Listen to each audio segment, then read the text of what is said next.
Gentils gens de Britannia, bienvenue à vous dans ce nouveau récit, y compris à ceux qui découvrent un des contes et légendes de Britannia pour la première fois. Merci en tout cas d'être toujours aussi fidèles au rendez-vous, mais cessons de palabrer. En France, à l'heure où je vous parle, il y a des petits écoliers qui passent, comment ça se dit? Le bac, je crois. Oh, c'était rien. Je me demande toujours comment ils font pour trouver de telles sottises. À mes yeux, un bac, c'est l'objet que les lavandières de l'Oriental se servent pour amener leur linge tout frais et bon dans leur maison. À Britannia, sachez que l'école n'existe pas pour ceux et celles qui vivent à la campagne. Haha, je vois et j'entends des enfants qui aimeraient pouvoir vivre dans ces contrées. Mais méfiez-vous gardement. L'école buissonnière n'existe pas non plus. L'éducation des petits est donnée par les parents qui fournissent un travail énorme. C'est normal.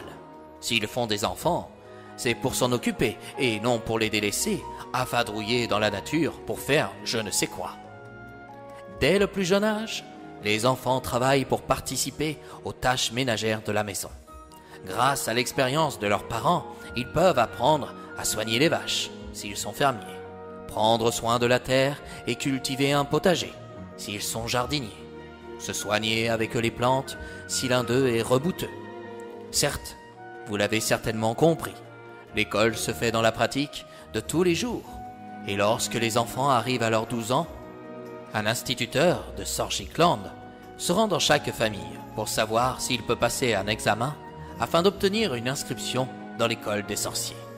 Rassurez-vous, tous les élèves ne ressortent pas marabouts, mais passer dans l'école de Sorgicland pour ensuite pratiquer la médecine, la culture, l'astronomie, la sagesse, voire les sciences occultes, apporte une certaine notoriété.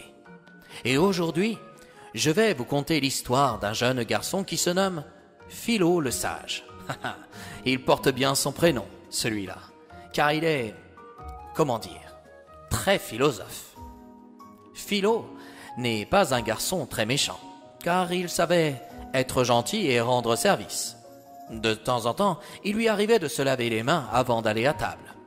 Pas souvent, mais il le faisait parfois. Même s'il n'y avait pas d'école, à la campagne, les parents étaient obligés de mettre en place des devoirs pour leurs enfants et de noter dans un carnet leurs progrès. Les notes de Philo n'étaient pas exécrables, mais elles demeuraient dans la moyenne. Ses parents voulaient le meilleur pour son avenir. Eux, ils étaient fermiers et très pauvres. Ils travaillaient du matin jusqu'au soir. Lorsqu'ils se couchaient, ils se trouvaient éreintés par les efforts de leur journée. Et Philo compliquait les choses. À 12 ans, ce petit garnement les épuisait. C'était un vrai casse-tête. Ce qu'il désirait, c'est ce qu'il n'avait pas encore. Ce qu'il disait, c'est ce dont il ne songeait pas. Et ce à quoi il pensait, il ne le disait pas. Ce qu'on lui ordonnait d'accomplir, il ne le faisait pas. Et ce à quoi il s'acharnait, il ne le réussissait pas. Quand on le croyait dans un endroit, il n'y était déjà plus. Bref, il était très compliqué de le cerner. Et puis, un jour arriva où un instituteur de l'école des sorciers se rendit chez lui. Bien sûr, il n'y trouva que les parents qui montrèrent son carnet de notes. L'instituteur regarda avec sérieux le carnet, et plus les minutes passaient, plus les parents s'inquiétaient. Est-ce que Philo était normal pour un garçon de son âge? Avait-il une maladie cachée dont il ne percevait pas? C'est bien ce que je craignais, affirma enfin l'instituteur. Comment ça? Demanda le père de Philo. Votre enfant n'est pas idiot, mais au vu de ses notes, il est le genre d'élève à rêvasser en classe, à chantonner. Comment pouvez-vous le savoir? Ce sont vos notes, monsieur, qui me permettent de le juger ainsi. Ainsi donc, Philo serait un élève désobéissant, ou un maître d'école se sentira impuissant face à lui. Qu'allait-il faire de ce diablotin? Son père, qui tremblait un peu face à l'instituteur, avait une dernière question à poser. Il prit sa casquette entre les doigts, et sa femme, qui lui fit de gros yeux dans sa direction, le poussa à s'exprimer. « Allez, dis-lui, on ne va pas y passer la nuit !» affirma-t-elle. « Quoi donc ?» demanda l'instituteur. « Eh bien, vous allez quand même le présenter ?» l'examen pour le faire entrer dans l'école des sorciers. Les parents de Philo avaient économisé durant toute leur vie pour voir leur unique enfant entrer dans cette école de prestige pour devenir quelqu'un. Quelqu'un que les autres admireraient et respecteraient. Pour cela, Philo devait pas seulement passer l'examen, mais aussi le réussir. « Bien sûr, rétorqua l'instituteur. Philo peut obtenir une inscription. Hélas, vous le connaissez mieux que moi. Il est capable du meilleur comme du pire. Il ne vous reste qu'à prier pour qu'il réussisse. » Le matin de l'examen, Philo se comportait comme si c'était un jour ordinaire. Cependant, ses parents avaient l'estomac noué. Le chocolat refroidissait dans leur bol. Mais Philo se goinfrait plus que d'habitude. Son bol de chocolat n'avait pas suffi. Il en avait bu un deuxième. Il venait même d'engloutir 4 tartines de beurre et de confiture. En observant ses parents, pour les dégager de toute inquiétude, il leur acclama d'un ton joyeux. « Je sais que j'ai un examen à passer aujourd'hui. Je sais aussi que je me dois de le réussir pour vous.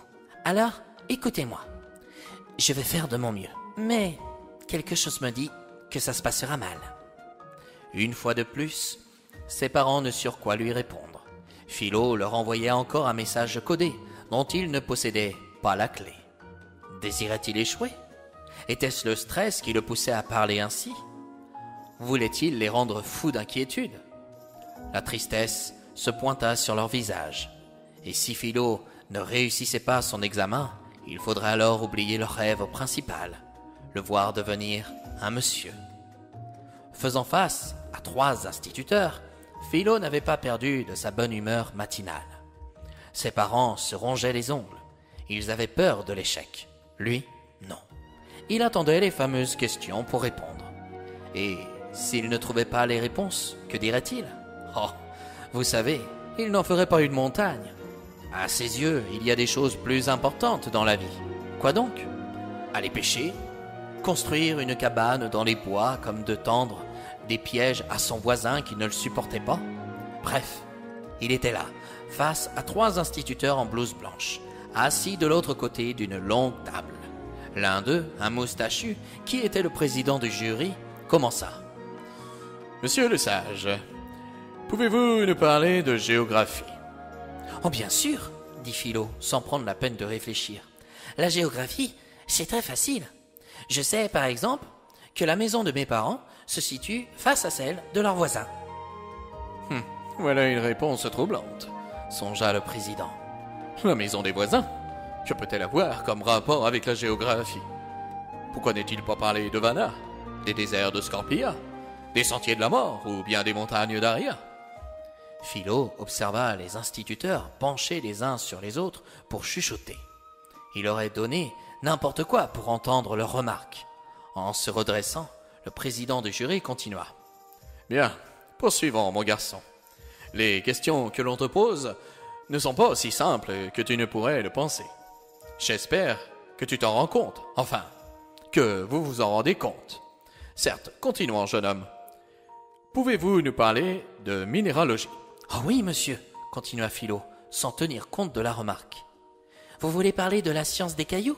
Non, il serait préférable de dire la science des minéraux. Enfin, peu importe, nous vous écoutons. Ce que je sais de fondamental, c'est que les cailloux, c'est bien pratique pour casser les fenêtres. C'était la première fois que les membres du jury entendaient de telles réponses. Comment ce jeune homme pouvait-il ainsi parler de minéralogie? Était-il réellement sincère? Le faisait-il exprès? Le pire, dans ce contexte, c'est qu'il fallait admettre qu'il avait raison. L'un des instituteurs pensa au carreau que lui avait cassé un garnement de son quartier la semaine dernière. Heureusement que la magie réparait les dégâts aussitôt. À se demander comment font les terriens pour user d'autant de patience. Le jury reprit ses messes basses. Il devait trouver un moyen pour déstabiliser cette forte tête.